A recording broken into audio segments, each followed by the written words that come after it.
So God, in this New Testament, God showed us where the new races began.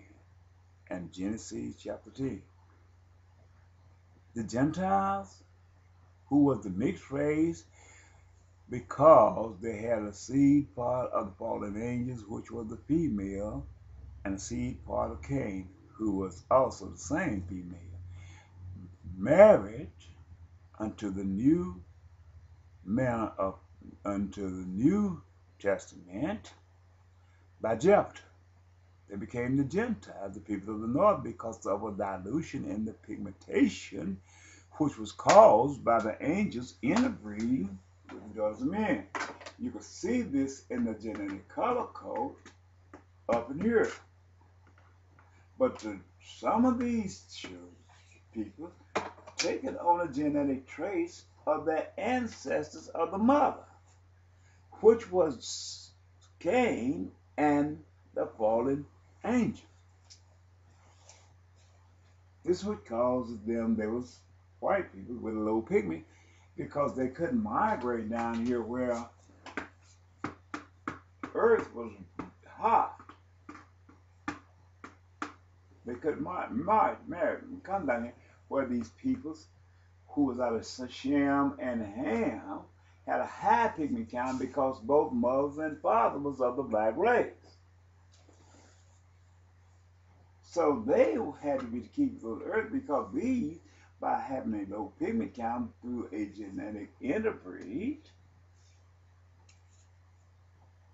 they were in for the integrity of the flesh, not catching melanoma, cancer. They had remained up to the north where the most coolest part of the earth was.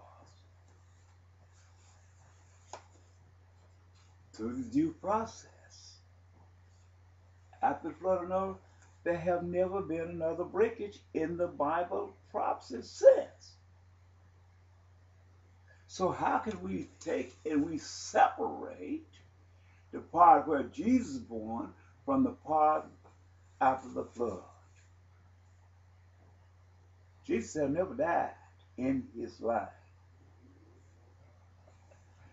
The flesh seen what he seen. He was placed into him, but yet that spirit became alive back again because it never died. It died from the flesh, yes, but in the spirit, he never died. He came up and had power over death. And so how can we say that this is a New Testament?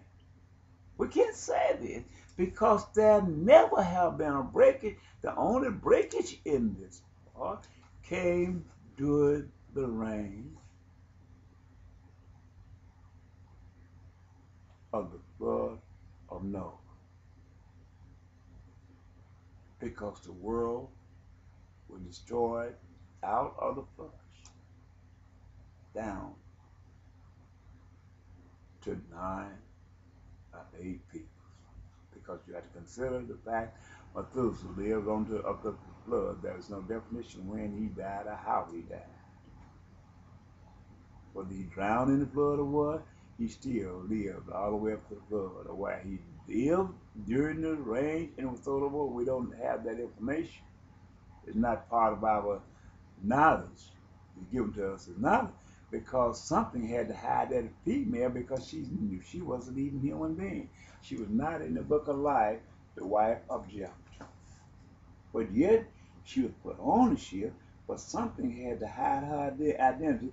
So I believe it was the work of God through Methuselah, who lived 5 years longer than his son Lamech.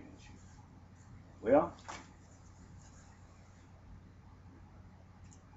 now, if there was no breakage, I said it had to start with where God destroyed the earth with Noah, and he replenished it with the seed of Noah. There have never been a breakdown of the earth since that day.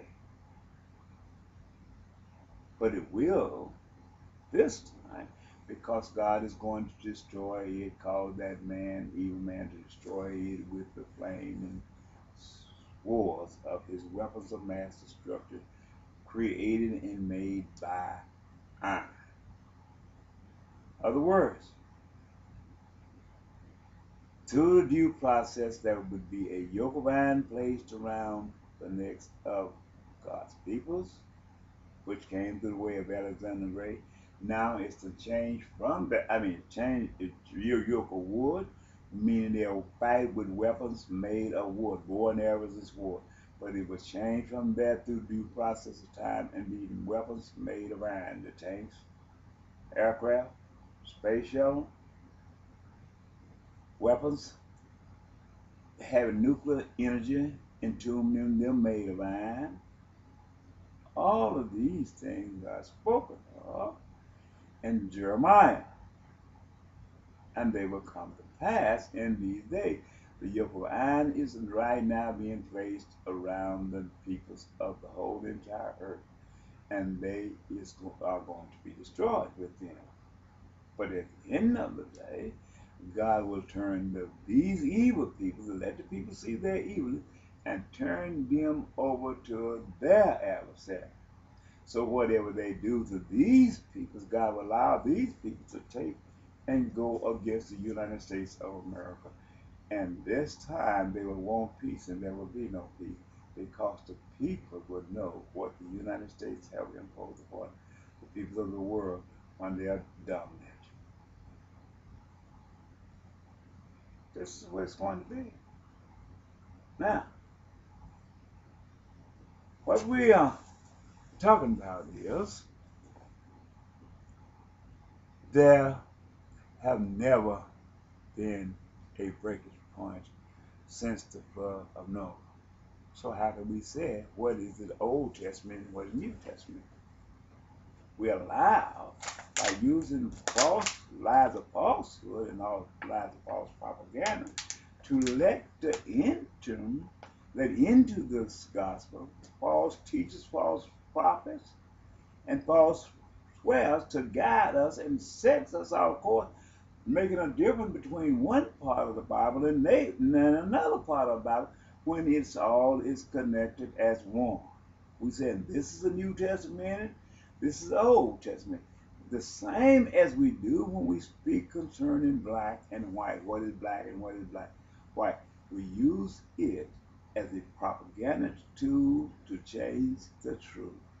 And as we take and use New Testament and Old Testament, sure it have been, but we use them in the wrong places, in the wrong things, and we prophesize lies, causing people to forget a point in time. And then Muhammad and all of these false doctrine, Buddhism, all these come in and make pretend it's by part of Bible prophecy when it ain't. By saying, well, we living by grace. What grace? Do you know anything about grace? We living under the New Testament. What part of this doctrine is the New Testament and what is old? The New Testament should have been when Adam and Eve was created, on up until the point where Noah took the voyage of the flood. This is where the New Testament of God came, because God made a covenant with Abraham, said, I will bless your seed. I will make them great in the earth. I will bless them that bless you, and curse him that curse you. This was part of the New Testament. All of these things have to be fulfilled before there could be a new doctrine written.